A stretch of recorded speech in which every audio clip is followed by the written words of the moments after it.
Bonjour, chers abonnés. Alors, à partir du 17 janvier jusqu'au 24, je pars à l'étranger et donc je ne serai pas là pour faire des revues de presse. Par contre, je ferai tous les jours des rediffusions. Voilà. Donc, au 24 au matin. Allez, au revoir.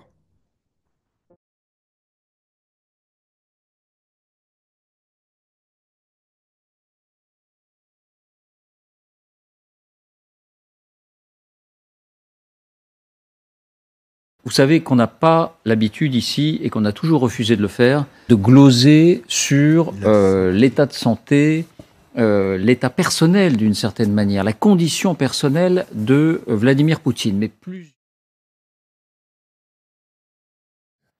Alors la santé du président russe, ça vous fait beaucoup sourire. Comme sa vie privée sont des sujets tabous en Russie. Dans votre ouvrage, L'Engrenage, vous décrivez un homme de 70 ans qui aurait un cancer, atteint peut-être aussi de la maladie de Parkinson. Vous dites que c'est pour ça qu'il s'accroche beaucoup aux tables.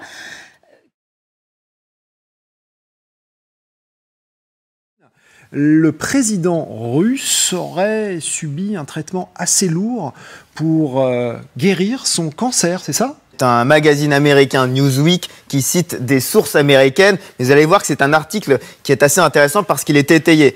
Déjà, on a trois sources, trois hauts responsables, cette fois du renseignement américain, qui ont tous les trois consulté ce document, un rapport confidentiel publié, rendu fin mai, en tout cas, sur la santé de Vladimir Poutine. Et voici, en recoupant leurs informations, ce qu'écrit Newsweek, le rapport indique que Poutine semble être réapparu après avoir subi un traitement en avril pour un cancer au stade avancé. Vladimir Poutine sera certainement mis à la retraite ou tué d'ici à 6 mois. Vladimir Poutine s'apprête, allons-y, s'apprête à démontrer sa volonté d'utiliser des armes de destruction massive en procédant à un essai nucléaire aux frontières de l'Ukraine.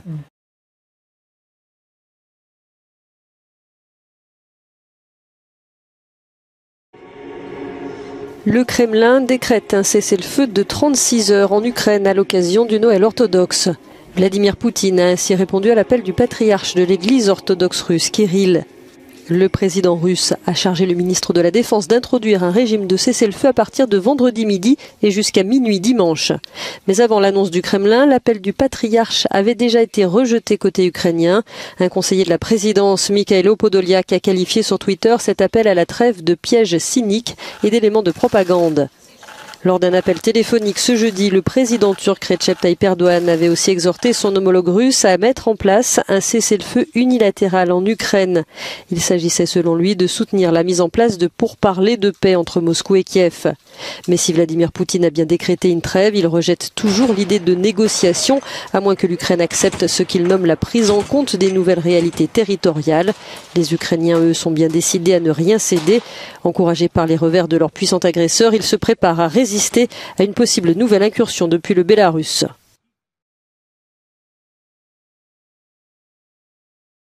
Est-ce que vous soutenez l'initiative française d'envoyer des chars? Non, je la condamne totalement. C'est une pure folie. C'est le moment de faire une offre de paix. Et si le général de Gaulle ou Jacques Chirac étaient là, je peux vous dire que la France aurait un autre visage. Vous dites qu'il faut tendre la main à Vladimir Poutine ce matin, aux deux, aujourd'hui. Il faut dire aux deux, stop. C'est la mort du continent européen face à la Chine et aux États-Unis.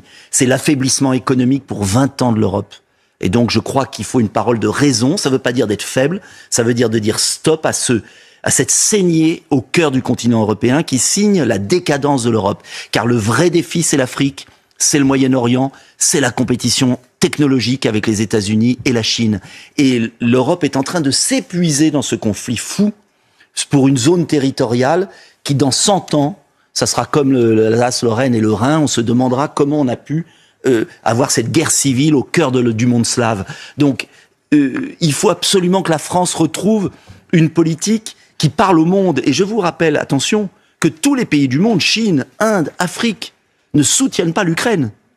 Et donc, nous sommes complètement isolés dans ce conflit, contrairement à ce qu'on dit. De multiples accords ont été signés entre la Chine et les Philippines dans le cadre de l'initiative Ceinture et Route dans des secteurs tels que l'agriculture, les infrastructures, la finance, le commerce électronique et le tourisme. En accueillant le président philippin Ferdinand Marcos Jr. à Beijing, le président chinois Xi Jinping a déclaré qu'il existait encore un immense potentiel de coopération entre les deux pays. Le président Xi a déclaré que la Chine avait la volonté de travailler sur les différends maritimes par le biais de consultations amicales avec les Philippines, de reprendre les négociations concernant le développement du pétrole et du gaz dans des zones non disputées et de mettre en place une coopération concernant les énergies renouvelables. La Chine continuera également d'importer davantage de produits agricoles et de la pêche de haute qualité en provenance des Philippines et dans le même temps à soutenir les investissements chinois dans le pays. Le président chinois a également parlé de son appréciation de l'ancien président Marcos, père de l'actuel président, qui a aidé à initier les relations bilatérales il y a 48 ans. Le président Marcos Jr., qui effectuait sa première visite bilatérale dans un pays non membre de l'ASEAN, a déclaré que les Philippines accordaient une grande valeur à leur lien avec la Chine. Parlant au président chinois, Marcos a déclaré que la Chine était le plus grand partenaire des Philippines et que rien ne pouvait empêcher cette amitié ni le développement entre la Chine et les Philippines. Il a également fait part de son appréciation de l'aide offerte par la Chine durant la pandémie de Covid-19. Il a ajouté que les Philippines étaient ouvertes aux touristes chinois et qu'il espérait davantage d'échanges de personne à personne.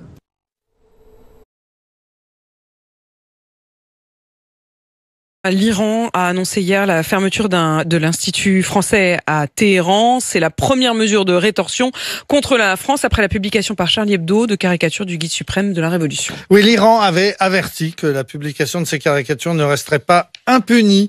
Caricatures jugées insultantes et indécentes. L'ambassadeur de France à Téhéran a été convoqué avant-hier soir au ministère des Affaires étrangères.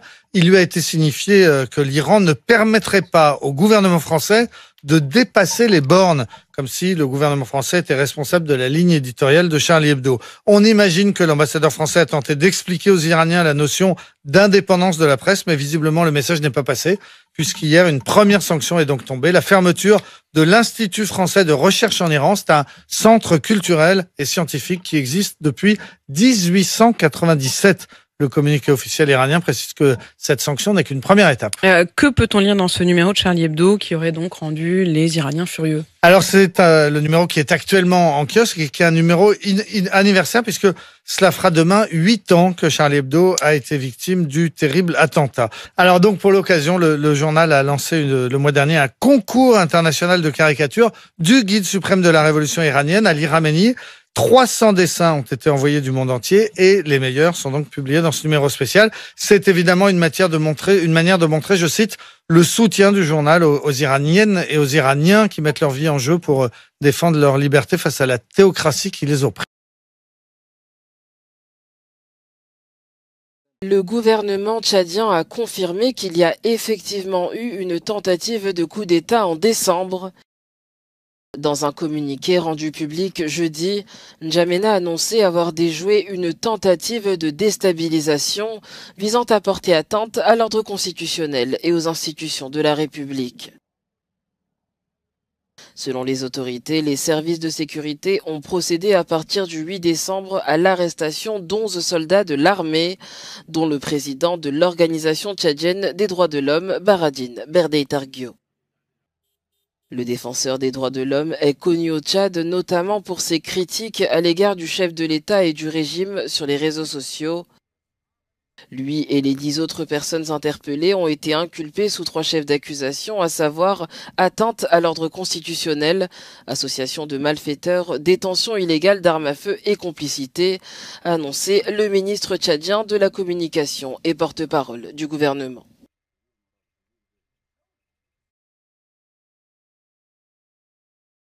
Et ce matin, vendredi oblige, vous nous faites le bilan d'une première semaine de l'année que vous avez trouvée hautement confuse. Oui, qui aurait pu prédire, Philippe, qu'en pleine semaine de vœux, la mise en scène médiatique de la parole politique aurait pu se montrer à ce point confuse. Partout dans le monde, les dirigeants se sont allègrement emmêlés les pinceaux et en France, Emmanuel Macron n'a pas fait exception. Les cérémonies de vœux ont ceci de singulier. Elles obligent à parler d'un futur qu'en vérité on ne connaît pas. Sans blague, le climat tout court lui a joué des tours, mais le climat économique et social bien davantage. Le coup de pression a été mis ce matin par le chef de l'État devant les boulangers. Refroidi par la colère des boulangers, le président de la République a voulu mettre en scène devant la presse son agacement. J'en ai, comme vous, assez qu'on ait des gens qui, sur la base de la crise, fassent des profits excessifs. Le ministre de l'économie, Bruno Le Maire, lui a chaudement emboîté le pas en dénonçant des profiteurs de crise. Et aujourd'hui, je le dis clairement, les fournisseurs n'aident pas suffisamment les boulangers et les PME. Et je demande aux fournisseurs d'énergie de faire plus, de faire mieux, et de le faire tout de suite. Seulement voilà, les accusés leur ont répondu devant les caméras. Confusion. Vous confondez, leur a dit par exemple le cofondateur de la marque EcoWater, un vendeur d'électricité. Vous confondez les lois de la communication politique avec les lois du marché économique, sur lequel les prix sont libres, puisque, c'est pas de bol, le secteur de l'énergie a été entièrement privatisé. Si aujourd'hui j'ai fait un prix, disons, de 500 € auprès d'un boulanger, c'est que moi je l'ai acheté à 495. Si on me demande de faire un geste commercial et de passer ce prix de 500, disons, à 280, la question c'est qui va payer? Bonne question. Mais la plus vive confusion, on la doit cette semaine, Philippe, au régime iranien. Pas content. Après la publication par Charlie Hebdo d'une série de caricatures de l'ayatollah Khamenei, le ministre des Affaires étrangères s'est fendu hier d'un tweet très menaçant qu'a traduit l'émission Quotidien.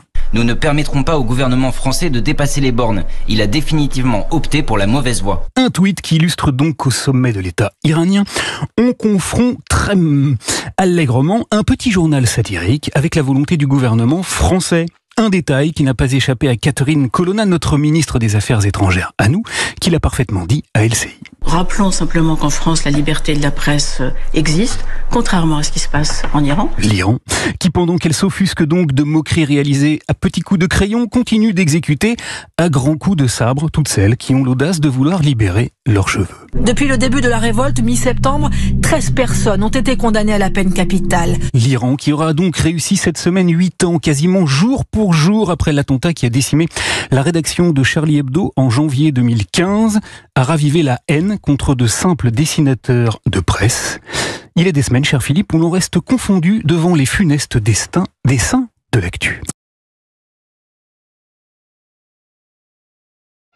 Les médecins généralistes ont manifesté ce jeudi à Paris, point d'orgue d'un mouvement de grève entamé après Noël pour réclamer un doublement du tarif de la consultation de 25 à 50 €. Objectif, créer un choc d'attractivité pour un métier qui peine aujourd'hui à séduire les jeunes, ce qui risque d'aggraver la problématique des déserts médicaux.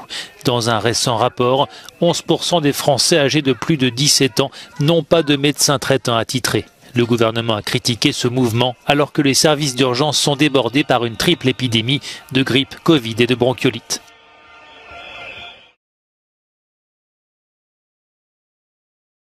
Il y a l'hôpital et les services publics et il y a la médecine libérale. Et vous souffrez de quoi, fondamentalement ?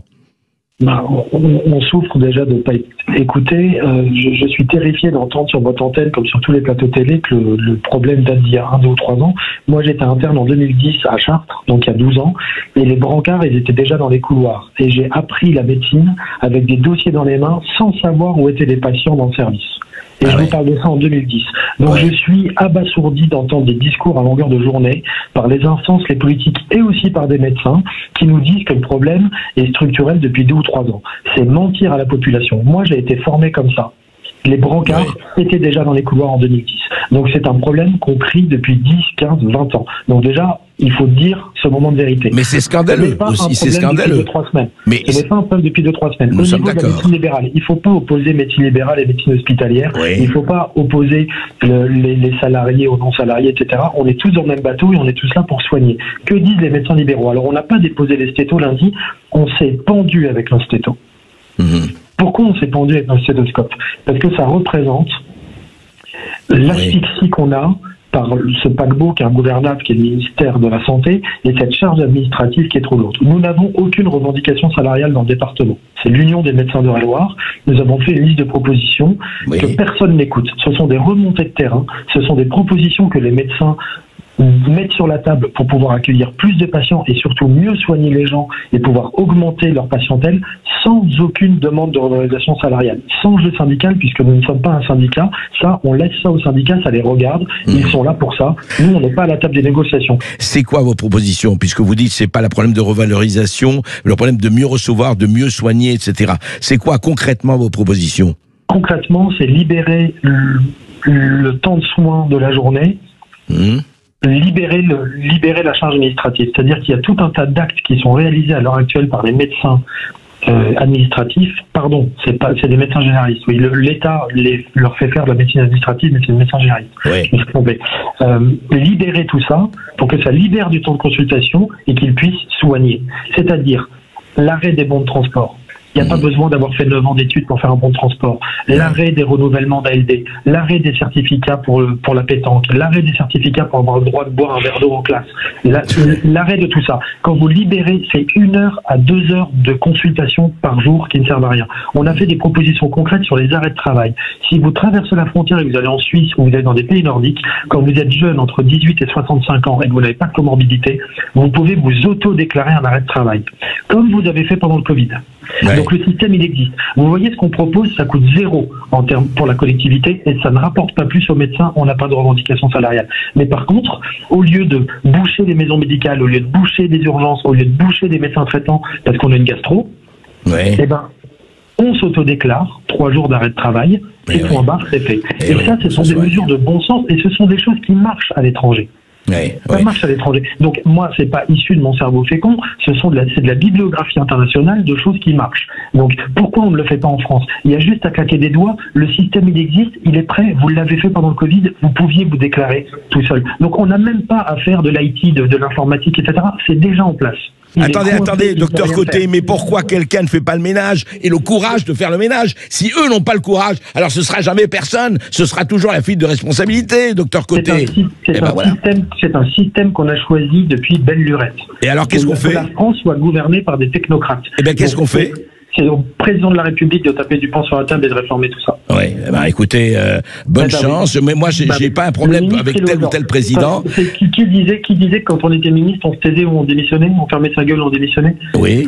Il y a un président, il y a un chef, il y a quelqu'un pour gouverner, pour nous emmener quelque part. Oui, il sait très bien que les instances sont bloquantes, les ARS sont bloquantes. Dans mon département, on a 70 lits libres à l'heure actuelle qui sont vides parce que l'ARS les bloque pour raison administrative alors qu'on pourrait mettre des patients. 70 lits, c'est un scandale d'État. C'est un scandale d'État. L'administration bloque. Mais je vais vous dire, je vais vous dire, vous parlez de ministres qui démissionnent, qu'ils aient au moins le courage de démissionner pour dire on n'accepte pas cette situation. Docteur Côté, tant que vous n'aurez pas des responsabilités incarnées, rien ne se fera. On sera là, on parlera, on décidera, mais rien ne se fera. Il y a de nouveau un appel pour manifester donc ce week-end. Nous sommes avec Maxime Nicole. Maxime Nicole, c'est l'un des initiateurs de ce mouvement des Gilets jaunes il y a 4 ans qui est avec nous. Bonjour Maxime Nicole. Bonjour. Bonjour. Qu'en disent les figures historiques dont vous faites partie, Maxime Nicole? Écoutez, je comprends complètement que les gens aient envie de se remobiliser d'une certaine manière, que ce soit dans la rue ou autrement d'ailleurs. Il y a aussi des appels à la grève, il y a aussi différents types d'actions qui commencent à émerger et à voir le jour un petit peu sur les réseaux sociaux, mais aussi au sein des discussions à droite et à gauche dans tous les secteurs socio-professionnels, parce que évidemment, les gens voient l'augmentation du prix de l'énergie, l'augmentation du prix des matières premières, la baisse de leur pouvoir d'achat, tout un tas de paroles gouvernementales qui avaient été posées et qui n'ont pas été respectées. Je pense par exemple à la réforme des retraites qui est discutée et qui sera sûrement passée à coup de 49.3 comme les 10 autres derniers 49.3 qui ont été utilisés. Et beaucoup de gens, après 2 années de Covid, là je parle des petites entreprises qui ont subi 2 années très difficiles, voient aujourd'hui leur situation se dégrader à cause de l'augmentation des tarifs Là, hier, je discutais avec quelqu'un qui est éleveur en montagne dans les Alpes, qui a vu l'augmentation des matières premières passer de 50%, 56% sur certaines. Là, on est passé même à un autre stade aujourd'hui. Et malgré tout, on ne sent pas effectivement une mobilisation comme il y avait eu à votre époque. Pourquoi? Parce qu'il y a peut-être une déception sur ce qu'avait donné le mouvement. Alors, je suis pas certain que ce soit lié à une déception quelconque. Et effectivement, je pense qu'il y a une sorte de déception parce qu'on a tous espérer parce que quand on est sorti dans les rues, effectivement, on parlait du prix des carburants, on parlait des taxes, etc. Mais c'est très très vite passé à un autre niveau, c'est-à-dire qu'on a très vite compris que s'attaquer à des conséquences, c'était bien, mais ça réglerait pas la cause des problèmes. Et la cause des problèmes, comme ce qu'on voit d'ailleurs aujourd'hui, c'est quoi? C'est que on a une constitution française qui protège des politiciens et qui nous empêche d'avoir des contre-pouvoirs et de pouvoir interagir au niveau législatif et de pouvoir les empêcher potentiellement de faire des réformes qui détruisent nos acquis sociaux et qui s'attaquent à nos institutions. Ouais. Maxime, aujourd'hui, les gens, juste pour répondre à votre question, si effectivement on constate une mobilisation qui paraît moins forte, c'est aussi parce que il y a eu 10 000 arrestations préventives, 1000 peines de prison, 5000 blessés, 33 personnes éborgnées, 7 mains arrachées, et que les gens aujourd'hui se disent, si je vais en manifestation, voilà ce que je peux potentiellement avoir comme réponse du gouvernement, qui aujourd'hui a commandé des véhicules blindés, des grenades par millions d'euros, et qui se prépare à des mouvements sociaux d'ampleur, puisque les renseignements généraux français font des notes de service régulièrement, entre autres en parlant de possible une possible crise sociale d'ampleur. Ils parlent d'effet de gilet jaunisation de la société, parce que tous les secteurs socio-professionnels sont touchés et la colère commence à se transformer en rage, et potentiellement la rage on a du mal à la contenir, je pense. Maxime Nicole, encore quelques questions avec vous. Est-ce que vous êtes justement impliqué dans cet appel et est-ce que vous allez manifester, vous? Alors moi, j'ai déjà depuis 1 an pris du recul sur les manifestations proprement parlées. Mon engagement, il a évolué, mes méthodes d'action ont évolué, mais évidemment, je soutiens les gens qui ont manifesté, qui lanceront des appels à la grève, et j'espère d'ailleurs que cet appel s'étendra à tous les secteurs socio-professionnels, que ce gouvernement arrête de jouer avec la vie des gens, avec l'argent public, avec les institutions, avec les belles paroles.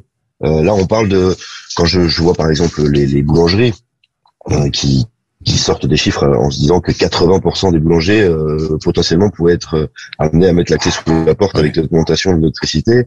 On parle de 80%, c'est joli sur le papier, mais c'est des vies humaines, c'est des hommes, des femmes, des enfants qui vont se retrouver dans des situations de précarité incroyables, voire potentiellement ça pourrait être assimilé de la mise en danger de la vie d'autrui, parce que c'est des gens qui potentiellement pourront ne plus soigner, ne plus se nourrir en plein milieu d'hiver. C'est pas vraiment très protecteur.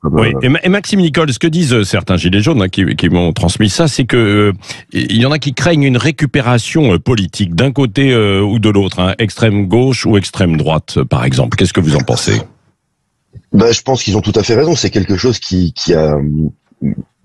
pour lequel il y a eu beaucoup de tentatives par le passé dans ces 4 dernières années pour le mouvement des Gilets jaunes. On a tous, quasiment tous en tout cas, personnes médiatiquement impliquées, été contactés par différents partis politiques qui ont tenté de nous proposer des postes. Moi, je pense par exemple à Joachim Sonforger, qui à l'époque créait un parti pour les européennes et qui m'avait appelé en me demandant de participer à ça. Excusez-moi. C'est le matin, c'est normal, Et voilà, c'est ça. Mais oui, effectivement, je pense que c'est tout à fait normal de craindre une récupération politique. Et ce que je voudrais faire passer comme message aux gens qui pourraient encore avoir un petit peu de confiance au système politique, c'est l'article 27 de la Constitution dit que tout mandat impératif est nul, donc que tous vos élus et tous vos ministres et tous vos députés n'ont aucune obligation de faire ce pourquoi ils ont été élus. Il n'y a pas de mandat révocatoire qui existe, malheureusement, donc on ne peut pas les empêcher de faire ce qu'ils veulent.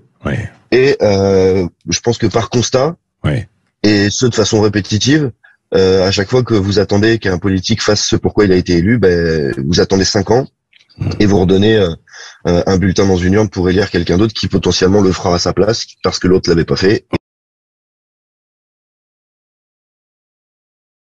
Certains disent les boulangers, c'est un mouvement, je schématise très vite, mais d'extrême droite, quoi. Éric Nolot. D'abord, pour les colères, elles ne sont pas toutes de la même nature. Il y a des colères qui viennent de très loin. La déliquescence du secteur hospitalier, par exemple, ça fait des années que des alertes étaient lancées. Les restaurateurs et les boulangers, c'est lié à des crises plus récentes, la crise du Covid et la crise de l'énergie. Mais je comprends pas très bien cette assimilation des boulangers à l'extrême droite, parce que la crise de la boulangerie, le poujadisme. Oui, c'est ça. Mais la crise de la boulangerie, c'est quoi? Il y a d'abord un drame qui est provoquer la faillite en elle-même de milliers de petits commerces. Ensuite, il y a un enjeu territorial. Il y a des coins en France où la boulangerie, c'est l'un des derniers commerces, ou peut-être le dernier commerce. Et ensuite, je regrette, mais tradition, c'est pas un vilain mot. Civilisation, c'est pas un vilain mot. La baguette, c'est un symbole de la France. Je vois pas en quoi c'est risible.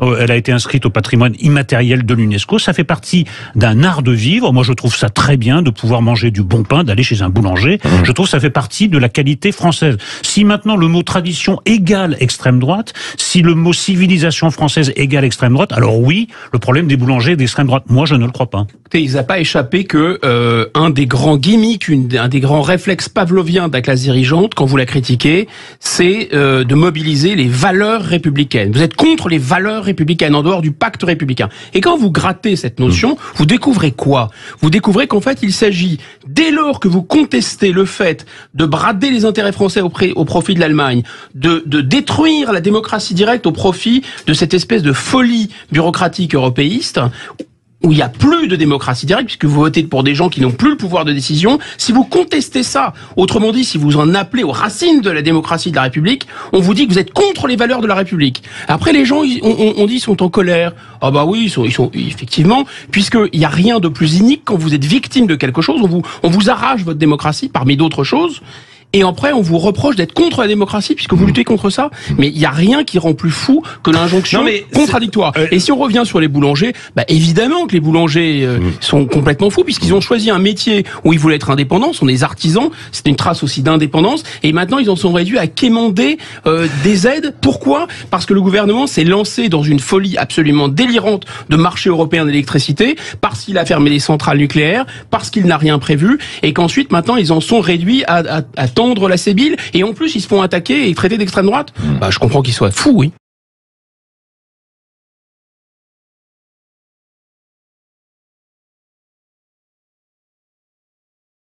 Bonjour Marc Gauty. Bonjour à vous tous, merci de me recevoir à nouveau. Alors Marc Gauty, effectivement, une décision du Conseil d'État par un arrêt du 29 décembre 2022, donc il y a quelques jours. Le Conseil d'État rejette les recours contre l'obligation vaccinale contre la Covid-19 et le pass sanitaire, puisque effectivement il y a eu énormément de requérants qui ont dit mais écoutez, le pass sanitaire c'est déjà fini, l'obligation vaccinale aussi. Eh bien pas du tout, dit le Conseil d'État. Voilà, c'est validé. Et alors, je sais que ça allait vous faire réagir. Marc Gauty, vous êtes juriste, vous êtes membre des 300 qui veulent leur réintégration, notamment, effectivement, des soignants. Bon, la situation globale au niveau planétaire est juste, pour moi et pour beaucoup d'autres, juridiquement un peu de la folie, pour dire les mots tels qu'on les pense. Parce que les obligations légales de vaccination ont été faites sur des produits qui sont toujours en essai clinique, d'une part. Donc en expérimentation. En expérimentation, voilà. Donc ça, c'est nié par personne, sauf, si ma mémoire est bonne, par Olivier Véran lui-même, qui avait dit que les premières données de la phase 3 étaient disponibles et que, sous-entendu, les essais cliniques s'étaient terminés et circulaient, il n'y avait rien à voir. Bien sûr, ceci n'existait pas, sauf dans son cerveau à lui fertile. Non, les essais cliniques se poursuivent bien, les dates ne sont pas encore arrivées à échéance. Et c'était fin 2023 pour Pfizer, je crois. Ouais, c'est ça. Alors, c'était mai 2023 et en fonction du rapport d'études, ça peut aller jusqu'à décembre 2023 pour Pfizer, qui est effectivement celui qui est le plus proposé, on va dire, à la vaccination, si on peut utiliser le mot proposé. Mais la situation réellement appelle énormément d'observations de notre part. Donc je vous propose aujourd'hui d'en voir quelques-unes, parce que je peux vous assurer que nous sommes nombreux parmi les juristes, les avocats, les professeurs, les docteurs en droit à nous arracher les cheveux. Littéralement, on s'arrache les cheveux, carrément, parce que jamais on n'aurait cru cela possible. Jamais on n'aurait cru cela possible.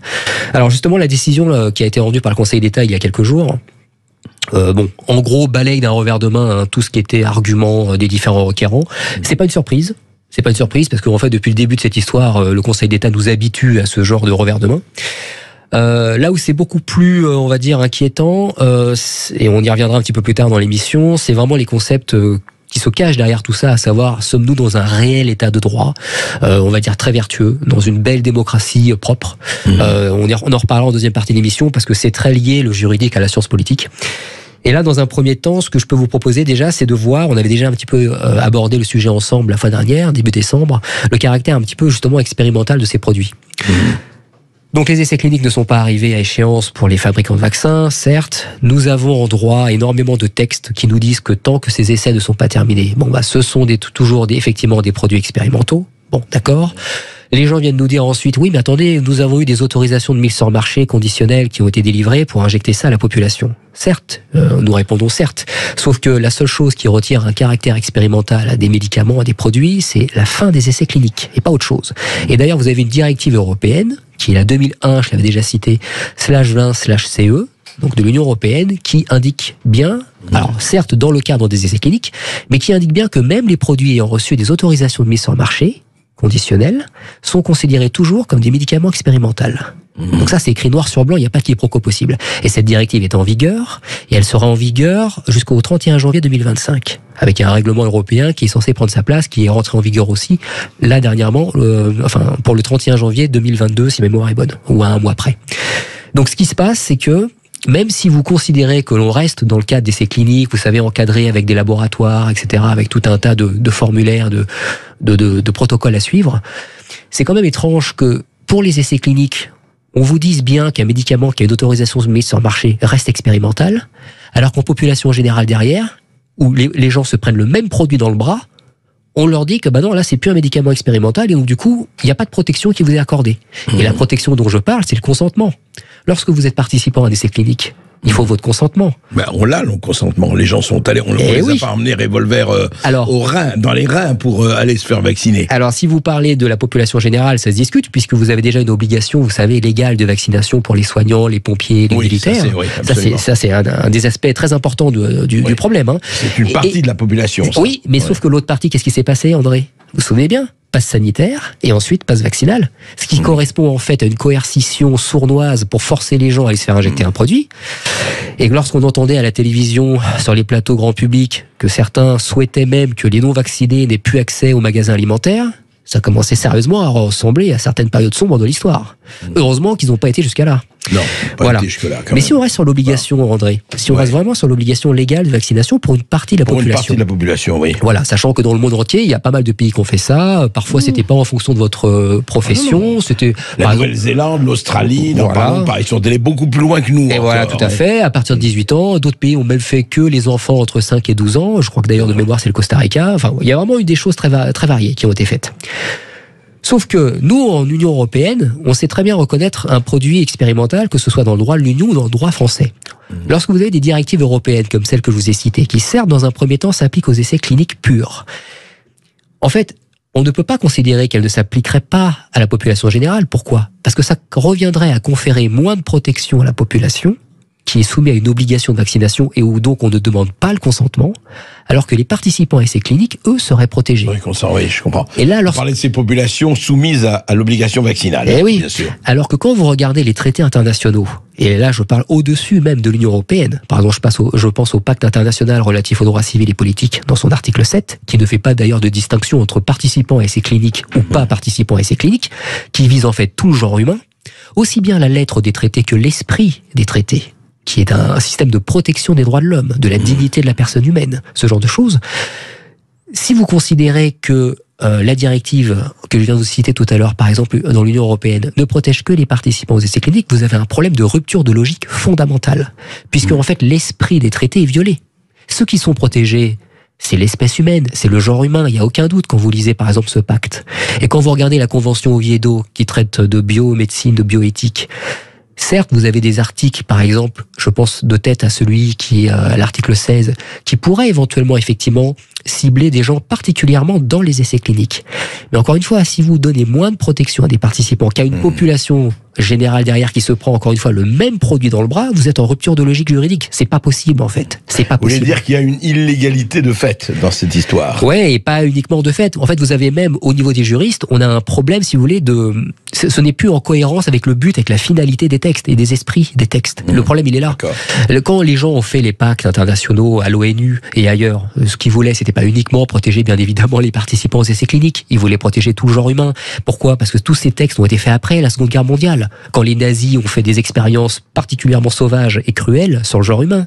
Et c'est pour ça qu'après, et c'est pour ça qu'après vous avez le code de Nuremberg et ce genre de choses qui sont venues. Alors, comparaison n'est pas raison. Il faut pas dire que nous sommes dans le même régime, parce que ce serait vraiment plus qu'excessif, ce serait faux.